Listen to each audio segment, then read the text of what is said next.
Let's go.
Fuck you guys. Sitting down there.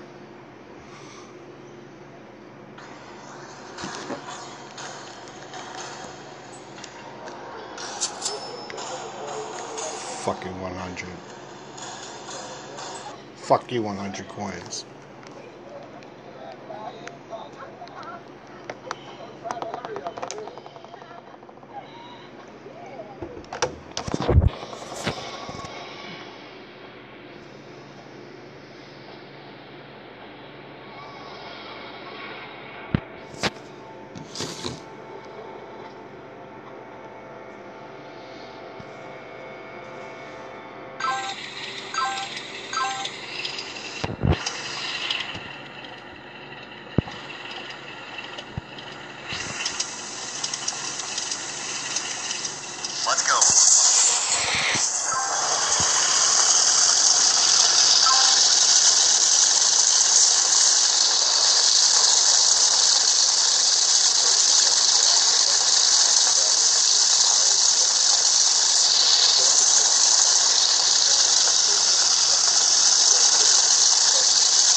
We're badly damaged.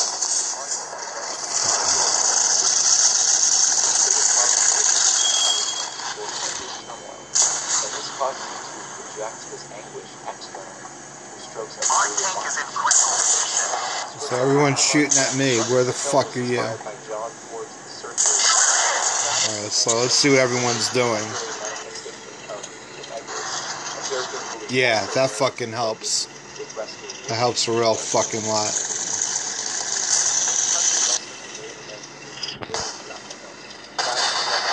Fucking can't do shit with that fucking thing. The fuck are you gonna do with that? The fuck? The fuck are you gonna do with that? Like the searchers, racism plays as a subtle backdrop to the film, stoking Travis's violent nature. You see, much like Ethan Edwards, Travis is a societal creature. In fact, Betsy remarks on his strange personality early in the film. He's a prophet and a pusher, partly true, partly fiction. Walking contradiction. And she's right. Travis is a walking contradiction. He hates the scumminess of New York, but frequents porno theaters and drives around prostitutes. He talks about maintaining a good diet, but he pours liquor on his breakfast and pops pills constantly. The truth is, Travis is lonely, and as a result, he's a mishmash of various ideologies. For example, note how even though Travis mentions he isn't political, he puts Palantine stickers all over his apartment. Why? Because Betsy, the woman he's attracted to, is a political supporter of him. So he latches onto this. His whole courtship with her is based around this notion that Travis is desperate to fit in, to re-assimilate himself into a normal life after his time in Vietnam. And this segues into what I want to talk about, the women of Taxi Driver. Because this film is, at heart, about Travis's relationship with these two women. And whether it be the violently sexualized world of Iris or the politicized superficiality that Betsy surrounds herself with, the lives that these characters lead are paralleled and furthermore mirrored by Travis's clouded intent. Forward! So, let's get started.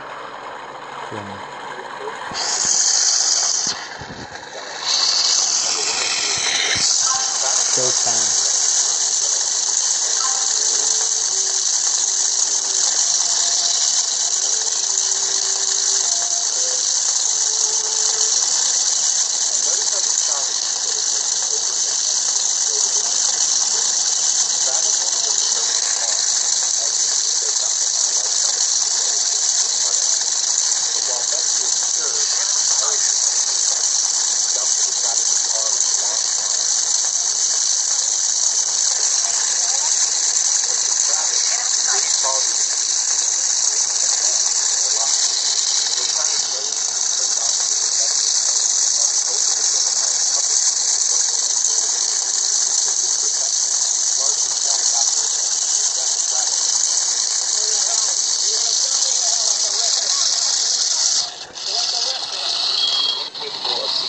dismissiveness as anything other than a superficial intellectual. This key to his character. Travis develops hatred for the What if you don't look at him? and as a result, Destroyed. political talent or bigger Travis discusses early in the film, ironically, Palantine. Think if the president could just clean up his whole mess and just flush it right down the fucking toilet. And Palantine's reaction is to treat him a political liberty, to flex his personality. Well, I think I know what you mean. It's not going to be easy. We're going to have to make some radical changes. Damn straight. Now, the credit to the one who is forced to framing demonstrates just how different these things are. Palantine was on the old using his power of Our fight is over, and we have won! stones towards space. Only his torso is shown in Travis's window. Scorsese frames this strategically because Sport is a man characterized by his physical qualities, whereas Palantine relies on charm. And this contrast of physicality versus personality is demonstrated in other ways throughout the film as well. For example, take the scene at the beginning of the film with Betsy and Tom. That taxi driver's been staring at us. Notice how when Betsy is initially bothered by Travis's presence, she sends Tom, her guardian, to verbally excuse Travis. Hey, you're blocking our doorway. You think you might want to move fast? She uses politics to dismiss her problems. On the other hand, when Iris is bothered by Travis's presence, she grabs the arm of a man to protect her. So these themes of status and masculinity sink into Travis's psyche, triggering his destructive rampage. He decides that he must defeat Fort Palatine in this pseudo-westernized battle in order to give his life a sense of purpose as he would do. In a 1976 interview with Roger Ebert, Scorsese portrayed her explaining a taxi driver in many ways is a feminine. Let's go. And that Travis is an exploration of his masculine character. Scorsese remarks that Travis is given the goddess voice. Psychoanalytic research first identified by Sigmund Freud as a man cannot in a loving relationship, and thus tends to define women as either Madonna or whores. In Travis's mind, Betsy and Iris become symbols of his balance and fluidity. So he believes himself to believe that Betsy is motivated by altruism and recognition, but in reality, his actions are largely attempts to display his masculinity or to aggressive one.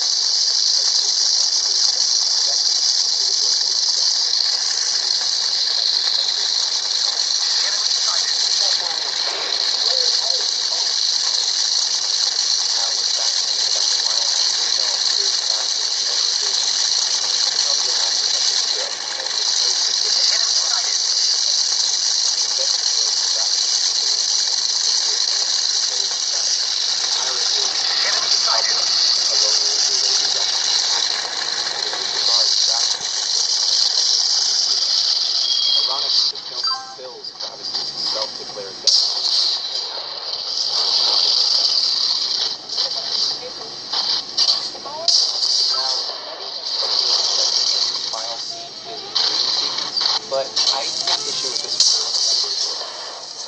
While this scene has a dreamlike tone, there is an underlying theme of unease that immediately defines the ending. The narrative perspective of this film is there because of that. The world is not in his eyes. And if you study this scene, you find it is entirely composed of tight close-ups of Travis. Betsy is only framed as if a step removed from reality. But none of this is to say that what we're seeing is a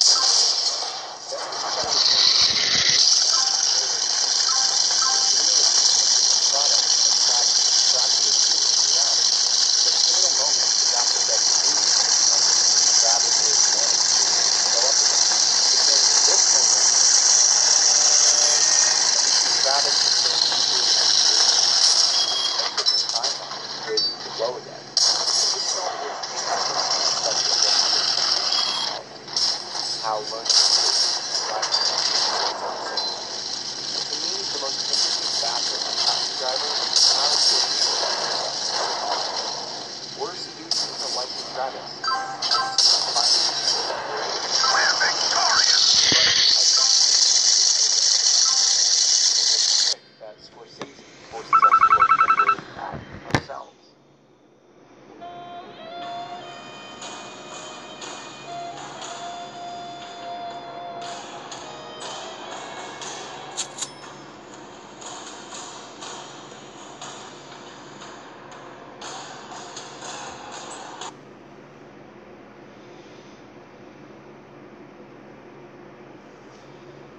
Un millón de clientes fueron llevados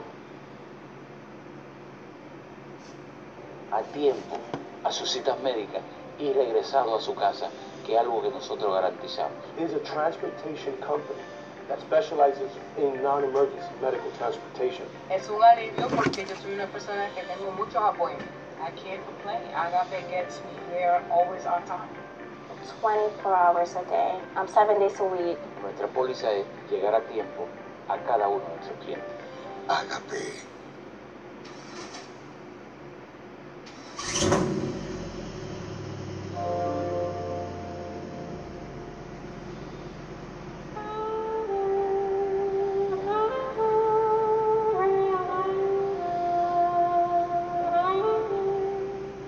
Martin Scorsese's first attempt at a mainstream picture just happened to become one of the most revered pieces of American cinema, entering the zeitgeist immediately upon its release. After making Mean Streets, Scorsese finally got the opportunity to adapt the screenplay written by Paul Schrader and collaborate once again with his future filmic partner, Robert De Niro, but this time on a much more introspective and lurid journey. I don't think people anticipated that the therapeutic writings of a 20-something dealing with inner-city solitude would hit such a nerve with the audience. What was originally thought of as a very personal story may have just arrived at the right time. Taxi Driver is a film that deals with loneliness, self-hatred, obsession, and the need to belong. If you've seen my Apocalypse Now analysis, you'll notice that this analysis will be structured chronologically as opposed to thematically, simply because I think the themes of this movie become more evident when they become amplified through Travis's downward spiral. Even though the film follows a single character whose characteristics are on the extreme end of the spectrum, the experience as a whole can still be seen as a relatable one. All of the emotions that make us Travis are all emotions that we have to deal with. We are his existential flashbacks, his yearning to be included. We just don't accept it. Or perhaps we're more like Travis than we thought, but we don't want to. Taxi Driver, I believe, is a story that's more about the essential aspects of human existence, rather than just a glimpse into the mind of a man. Because the film shows us we all have the capacity to become Travis Finger. It's simply a case of whether or not we want to. The word impact reality that was the exact we focus on. And, well, to look at this straight, you probably were a taxi driver. You wrote about being a taxi driver, and you feel that I have somehow stolen your idea. But no, I was never a taxi driver. I want you to know who told you about me. And you're like, very, very, you want to get it. And that's a real concern. Like, beyond. No, that's not true. That's okay. You may think that you're the same as terrible, but it isn't.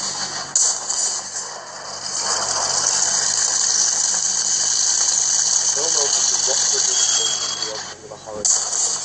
Credit to poet saturated red, but therefore only partially includes there's a lot of horror icons in there. The camera opens here, things seem very unsettling. The ominous opening is like the conscious tone that we see repeated throughout the movie. The smoke subsides, and eyes are pushed towards the front of the side. These uncertain and paranoid eyes are all the more justifiable when what they see. New York, but not South Street. The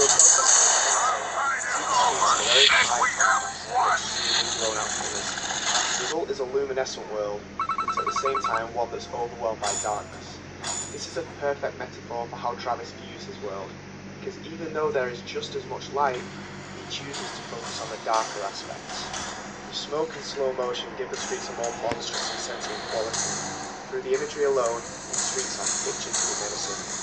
What we have in this opening is the skewed perspective of our main character. Travis is exceptionally biased on his outlook of the world, which is important, as the rest of the movie is to be examined through this haunted gaze. In the introduction, some themes have already been established, that Travis appears distant from reality, and he sees the world differently to us. Travis enters the depot with the smoke from outside following him, as though he's exiting from his own personal hell.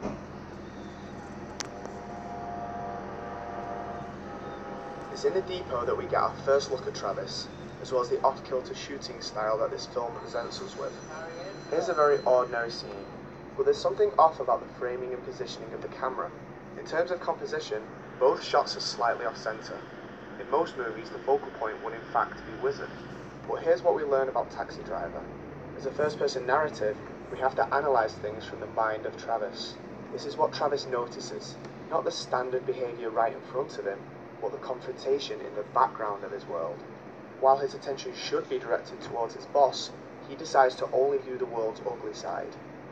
Now, even though this scene is only our first legitimate scene, there's a lot of themes established here that continue for the rest of the movie. From the get-go, Travis is constantly isolated, showing us the key theme of loneliness. In the depot, he's separated from Wizard by a glass window. The same way he's estranged from the rest of the world in his cab. It keeps him shielded from the outside world, and even when with theirs, Travis only looks at them through his mirror, and ensures that how removed he is from the world. This scene shows us Travis getting a job with the taxi company.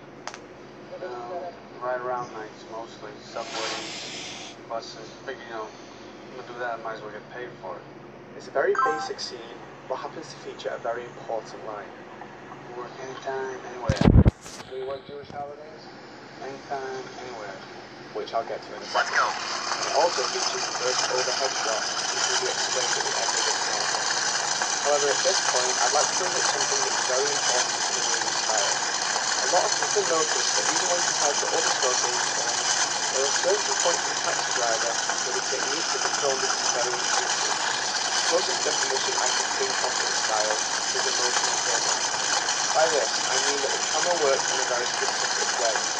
Not in a way that, say, the camera works in a Kubrick film, where you have to decipher the symbolism of the camera from an anthropological or more symbolic perspective, but from an emotional point of view. This happens for the duration of Taxi Driver. In these opening scenes, Travis is contemplating the camera moves in and changes to more claustrophobic. You don't get that guy just taking out glasses right now, never turn. Outside the detail is a dissolve, which typically used to mean ahead in time, yet simply brings Travis closer to it, almost suggesting that the film and Travis aren't quite the thing, that Travis isn't into the world. It's this emotional filmmaking perspective that's vital to explaining Taxi Driver. Because the film tells the story of Travis's inner turmoil, so a lot of these techniques aren't to be explained on a precise symbolic level, they just feel right.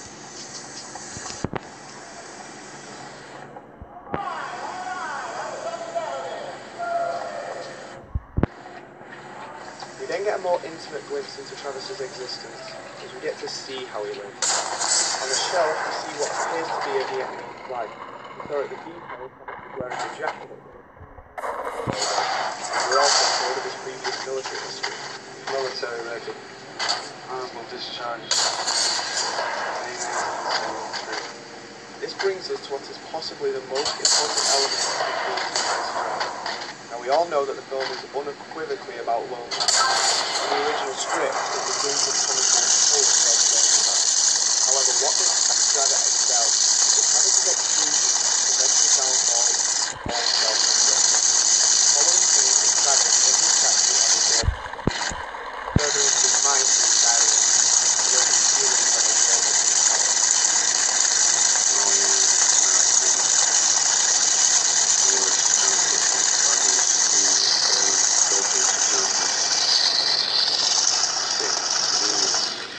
Travis clearly hates this fraction of society that he often finds himself in.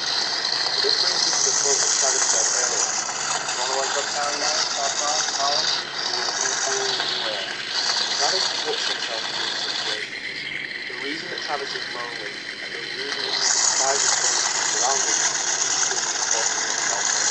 He seems to see the worst side of humanity, that he only operates in the worst part, the worst at the time, on the ride. And invariably, he boasts about earning so much money.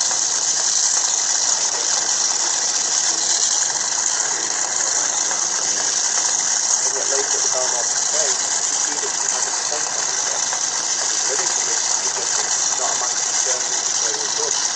The main reason why Travis is unfathomable is because he forces that mindset onto himself. He forces himself to bear witness to the most miserable parts of humanity. What to do, Travis only sees the bad sides anyway. Travis's cab is a symbol for Travis's isolation. This includes food, watching the Travis simply won't admit these facts to himself. He will find he is a habitual liar. He convinces himself the fact that otherwise. He says this in his diary.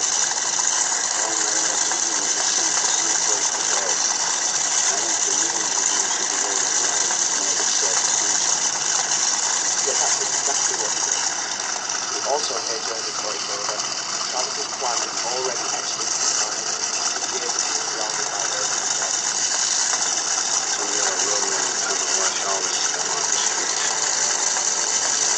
Taxi is an iron office design. It looks like how it's his apartment, the iron bars on the windows, it highlights Travis's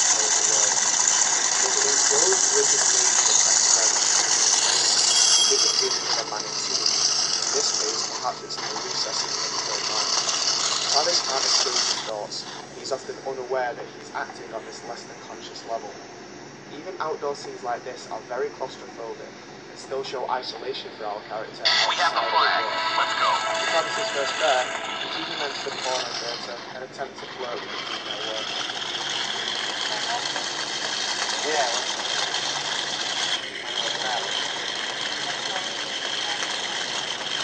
A common theme is Travis's obsession with relationships. The three female characters that he interacts with continuously show some sort of infatuation. Female form is always on his mind.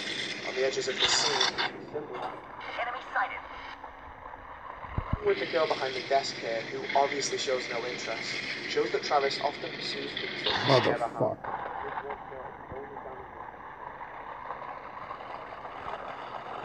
Why would you come? Why would you come?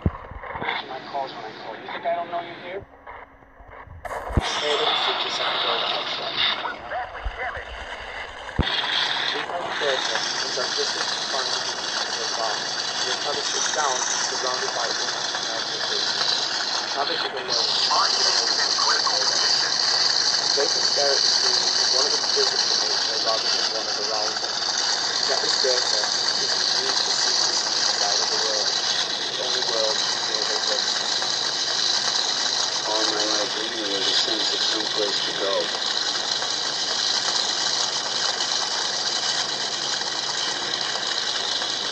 The following shot is our first objective look at New York. The colours are brighter, the camera clearer, and the image is warmer.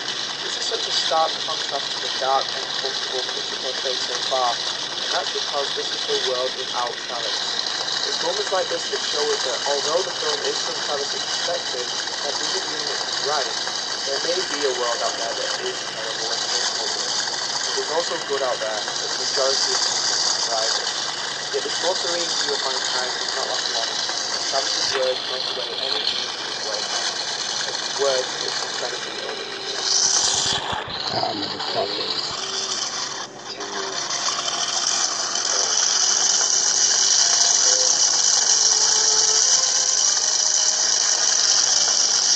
Here we meet Nexus, the object of Travis' infatuation. It stands out to Travis as the only pure thinking in the entire world, still moving through the crowd with an almost angelic character. Travis' mission is to save this woman from the street, and she goes there. Inside Palatine headquarters, we're introduced to a new character, Tom. The contrast to Travis in this scene is not the environment, but the people. We've moved to an inferior location, therefore our looking into the personality of the people. Here we see that Tom's biggest concerns are dealing with the people. All the ones we had before, our slogan is we are the people, and R is underlined. These new buttons have we underlined.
Give you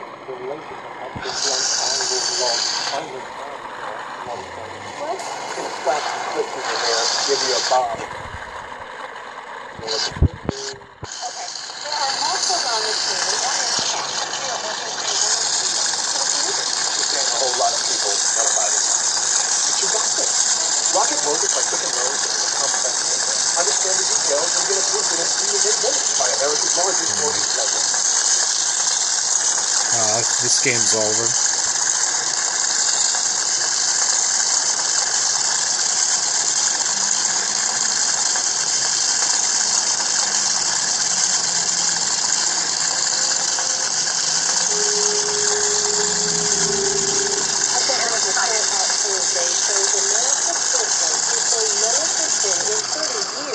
The downward trend will leave a smaller share of young workers paying into Social Security and Medicare. A new report from the U.S. birth rate has dropped to a 30-year low. The number of babies born in the U.S. fell to a 30-year low last year. According to a provisional report from the Centers for Disease Control and Prevention, there were about 3.85 million births in the U.S. in 2017. That's down 2% from 2016, and the lowest number reported since 1978. American women are having so few babies that the lowest number in 30 years. The replacement fertility rate of 2.1%, that's enough to leave the population, is typically viewed as an optimal level of fertility. Total fertility rate for 2017 fell to 1.76 births per woman. More than 3.8 million babies were born in the U.S. last year. The next generation of Americans is getting smaller, not in size, but in number. According to new data from the CDC, the U.S. birth rate hit a 30-year low last year, down 2% from 2016. Despite there being more women of childbearing age, birth rates declined for women ages 15 to 39. More children and 40 to 44 years, the birth rate has been rising.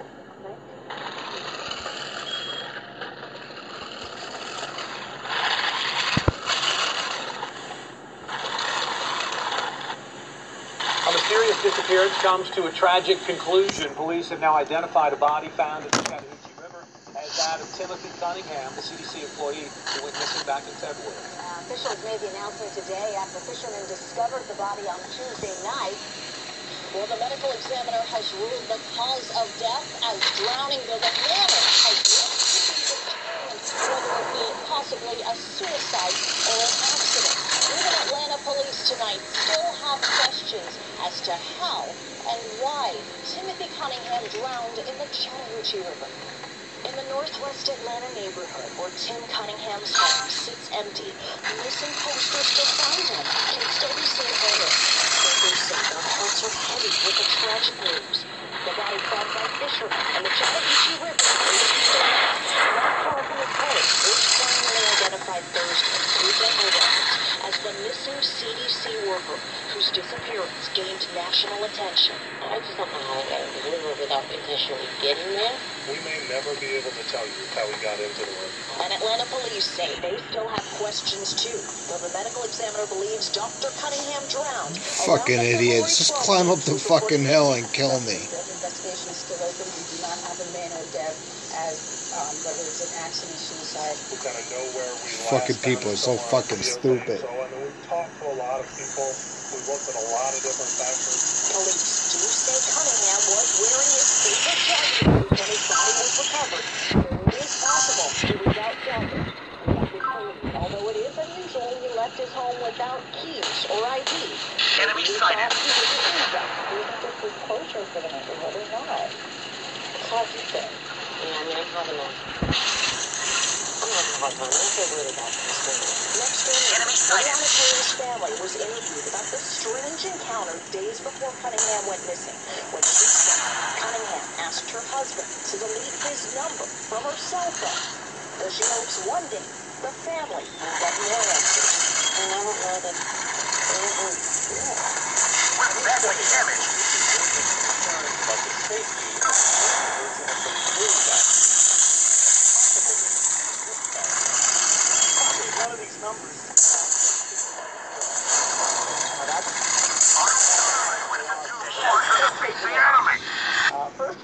population.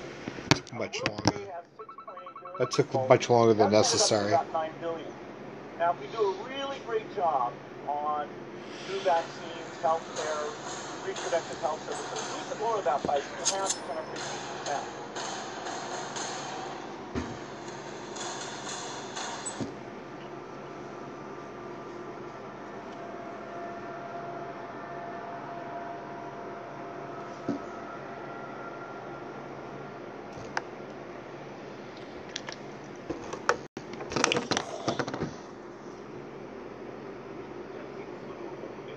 Numbers coming in from the CDC tonight. Among the worst flu season in a decade, and it hasn't peaked yet. 39 states now reporting high flu activity. 7 more children lost last week alone.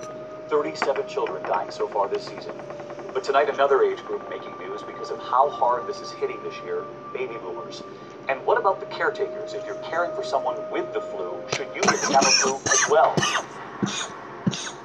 Tonight, 37-year-old mother Carly Ilg-Slavin from Indiana, one of the flu epidemic's latest victims. Her father says she'd been taking care of her husband and children who had the virus when she started feeling sick. My wife called and said, get over here right away. They put her in ICU. She's in critical condition. He says she died just 3 days after testing positive for the flu. Across the country, nearly 12,000 flu patients so sick they've had to be hospitalized. The CDC says the number of children reported to have died from the flu this season has climbed to 37. 12-year-old Dylan Winnick's family says he had a fever on Monday and died on Tuesday. Doc, did a call? How the hell did that happen? David, something unique this year. The CDC says hospitalization rates for people between the ages of 50 and 64 are higher than for the very young. It's usually the other way around. The hardest hit group of people still those 65 and older. It is called the Centers for Disease Control for a reason. It's one place that deals with the worst stuff on the planet, the most virulent, fatal, and fierce substances, bacteria, and viruses on the human earth. Most contaminants are now really contained and under lock and key, and right now there are big problems that the CDC oversees that. The control and handling of dangerous substances. The recent incident involving anthrax cases says today we learned about more. Smallpox was one of the most frightening diseases the world has known. It killed at least 300 million people in the last century before it was eradicated. It came as quite a surprise when the U.S. government revealed yesterday that vials of smallpox had been forgotten for decades and were just discovered in a cardboard box. Now is whether the virus is alive, and Dr. John LaPook learned more today from the scientists heading the investigation. The vials of smallpox are This currently shit's being over. tested in a level 4 high-containment laboratory at the CDC in Atlanta. That is the agency's most secure facility. You can only gain entry through a special eye scan. Steve Monroe runs the Division of High-Consequence Pathogens.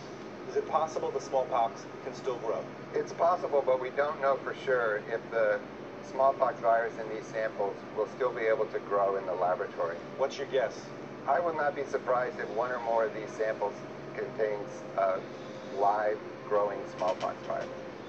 What was the security involved in moving the samples from Bethesda, Maryland to the CDC? The security involved the cooperation of the FBI as well as local law enforcement, and so there was ground transport to the appropriate air assets that were provided by FBI. Monroe says the trickiest part was making sure nothing happened to the fragile glass vials that had likely been stored for 50 to 60 years. How could this have happened? I think this is one of those flukes. It's sort of the trunk that's in the attic that nobody's looked at for many, many years. Are you asking lab directors to go through their inventories, look under the tables, look in the closets?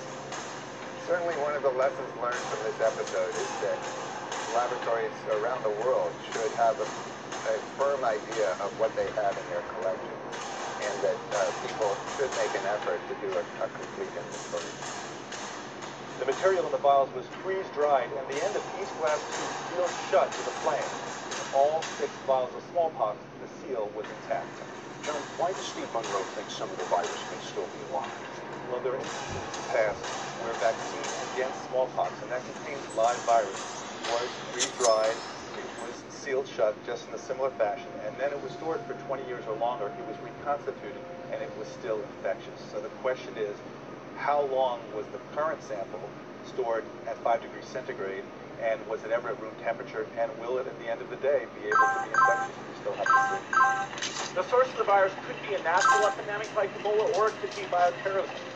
And so there are things that would literally make things 1,000 times worse. In fact, let's look at a model of a virus spread through the air, like the Spanish flu back in 1980. So here's what would happen. It would spread throughout the world very, very quickly. And you can see there's over 30 million people died in that epidemic.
Look like your friendly neighborhood Walmart to you?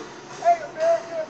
Everybody needs to stand up for their rights. It's the man. What the doing up here? This resolution is a total rewrite of the War Powers Clause of the United States Constitution. Let's be clear about that. It is essentially a declaration of international martial law, a sweeping transfer of military power to the president that will allow him or her to send U.S. troops almost anywhere in the world for almost any reason with absolutely no limitations. Hello, I make this video not a happy man. I'm at the neighborhood Walmart in San Jose, California. This is what...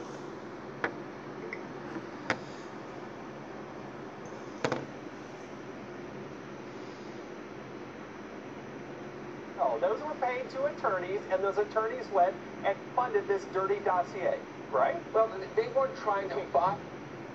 Right? Well, they weren't trying to buy anybody's silence. And let me just say one thing. They were trying to buy a dirty dossier. Can we be spared the argument that this was done not because Donald Trump was running for president, because he wanted to be spared any embarrassment with his wife, something that he did with Stormy Daniels in 2006, and by some coincidence on October 25th of 2016, all of a sudden that embarrassment was removed.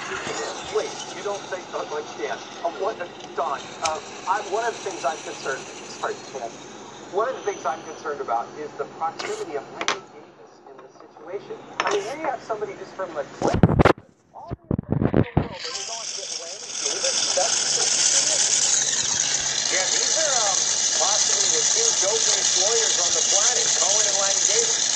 Lanny Davis actually convinced another lawyer to plead guilty to a crime that doesn't exist. This is incredible. No matter what Richard tells you about these evidences, I ran for office. I lost, you won.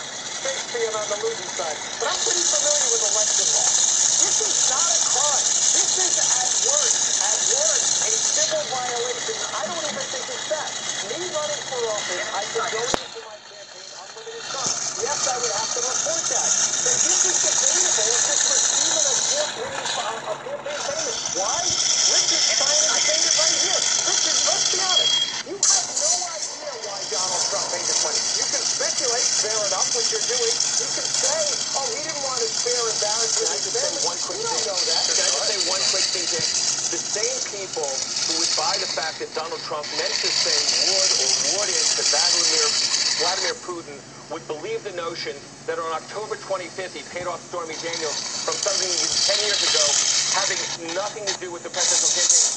That same person would believe that, but nobody else in the country would. Richard, I didn't cut you off, but I'd like to get into okay, is Stormy Daniels Russian or is she Kremlin connected? Do you have information we don't? Well, I'm serious. It's a serious question. You have to with it. Look, if you're asking me, do I think anything's going to come out of the Russian investigation? I do, but what do you think of all this stuff? Okay, well, let's go to Lanny Davis. I got to switch gears here a little bit because Lanny Davis said something that I actually think is pretty important. Listen to him this morning on MSNBC. Can you say definitively whether you know if Michael Cohen ever was in Prague in 2016? Never in Prague. Did I make that? Never in Prague. Ever. And the reason, just to let your viewers know what we're talking about, is that the dossier, so-called, mentions his name 14 times, one of which is a meeting with Russians in Prague. 14 times false. That's a pretty strong statement, though, 14 times, again, going back to this core of the dossier. But, David, as you look at this, how do you read that? That's a pretty important development. It is an important development, just as Lanny Davis said this morning on America's Newsroom. The reason he was willing to take Michael Cohen on was because Michael Cohen wanted to take down President Trump. Look, Gloria Allred tried to use personal information during the 2016 campaign to defeat Donald Trump, and she wasn't successful. And what this really means is in 76 days, if you want Come on, you can do it. On investigations and on impeachment, you vote Democrat. And if you want the Congress to focus on job creation policies, securing our borders, Come on, you can pop out. Media, you vote Republican. You can do it. Last word, 10 seconds. And I think mostly, David, what the public wants is a check on Donald Trump. I mean, rightly or wrongly, I think that's what the polling is telling us. Oh, you could have just popped out. People in Congress who endorse this campaign are now criminal defendants. I just think there's a sense of corruption that the public wants to kind of at least put some brakes on, if possible. We'll see. Bob Menendez. Gentlemen, thank you. I appreciate all three of you for joining us tonight. So let me get this straight. While Cohen and Manafort are facing serious prison sentences, everyone in Hillary Clinton's orbit is getting off scot-free. And what about the surveillance of members of the Trump campaign? no charges filed of that, and no evidence Terrible. that the special prosecutor is pursuing them. This all sounds like a two-tiered system of justice to me. Raising questions, is the second special counsel needed? Joining me now for reaction are two lawyers, former U.S. Attorney Kendall Coffey and Brian Rotella, CEO and senior partner of Genco Legal. I appreciate you both being here. I want to get your perspective as attorneys. This whole issue of attorney-client privilege. If you will go out and hire an attorney to do something, I presume that you do it to make sure that it's done legally and lawfully. And you have some protection in being able to give that information and make those things move forward. So as you look at this situation, Kendall, isn't that a plausible story or scenario? How did that just totally fall apart in the Cohen situation? Sure, and that's why we can charge the big bucks. Clients trust us. They trust us with confidentiality.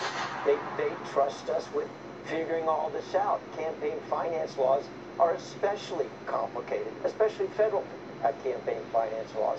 So I strongly suspect not only did the president have no idea that somebody might put this on a prosecution radar screen someday, but I doubt Michael Cohen did. Terrible. What is being talked about is a federal crime was unsuccessfully raised against John Edwards. Remember that newspaper, spreading leadership theory. And most people think if you use personal money that goes to some private person in order to deal with personal issues, that's not a campaign contribution. Brian, are we supposed to believe that every conversation now that Donald Trump has had with his attorney is somehow part of what the special counsel gets to look at? I think there's some sort of limitation because that attorney-client privilege isn't just waived on all of the issues, correct? Yeah, Jason. I mean, for your audience, anyone who heard this allocution that Right, go. Oh, you're terrible. Sounds like something from The Sopranos. You know, I'm Italian American, and we the folks would get up in front of the court and they would attest that there was this thing called the mafia in the United States. I'm not sure if the president should nickname Michael Cohen either Better Not Call Saul or Captain Obvious. I mean, that's pretty obvious what he got up and said yesterday, which is that the president, for women that he was just go, pop out and go. Of his marriage, and he can't shoot you. That might impact his view on the folks' view on the election. To me, there was nothing criminal about that. And getting to your question, as a lawyer, attorney-client privilege is the one sacred thing we have. Lawyers that have was terrible. Reputations, and I think Kendall would even agree. Unfortunately, we have it for a reason a lot of times, and it looks like to me that Donald Trump has found himself in the Jurassic Park of lawyers.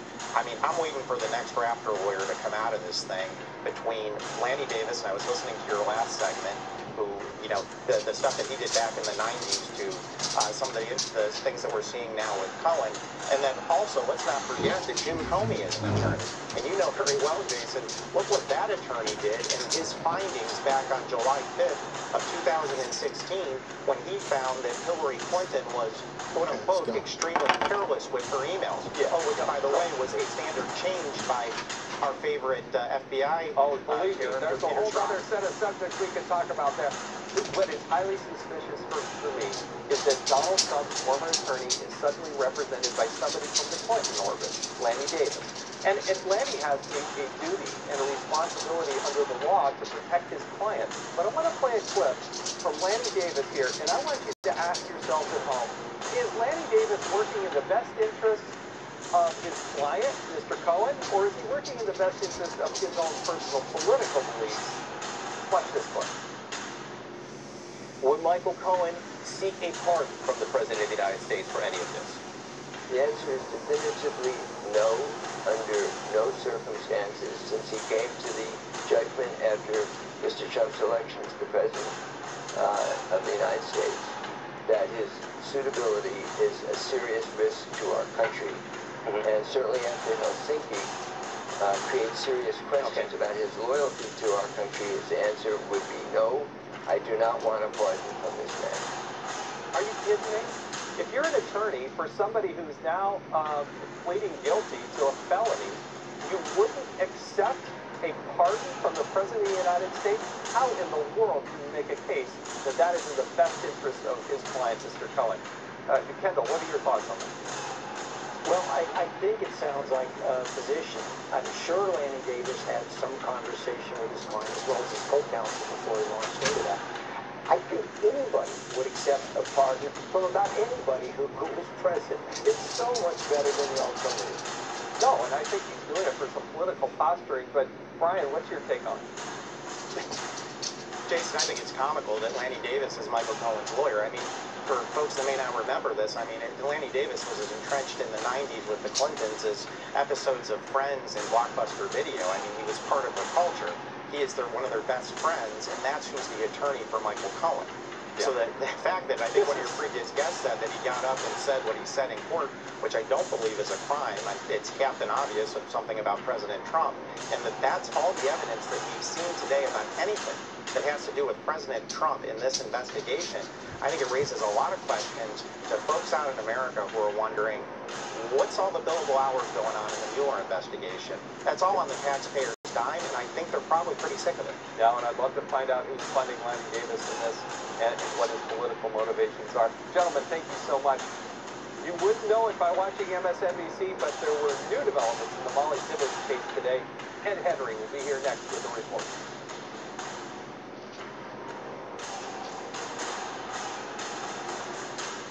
Occasional bladder leakage. I've had it. I've had it. Had it with bladder leakage. Azo Bladder Control does what liners and pads can't. It supports bladder muscle strength to help reduce leakage.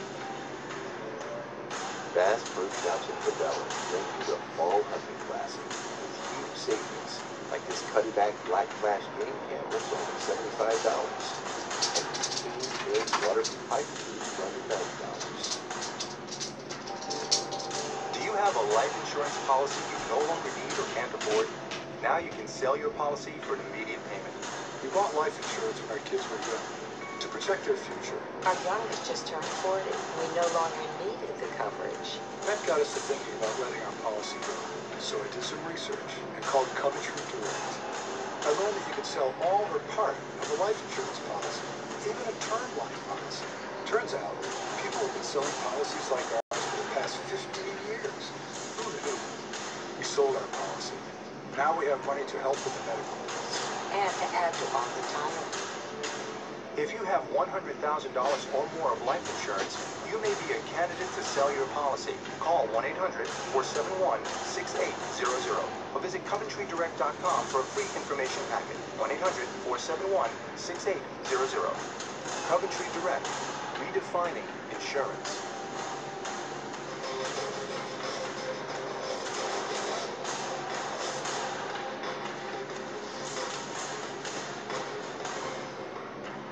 Are you unhappy with how you're cleaning your ears?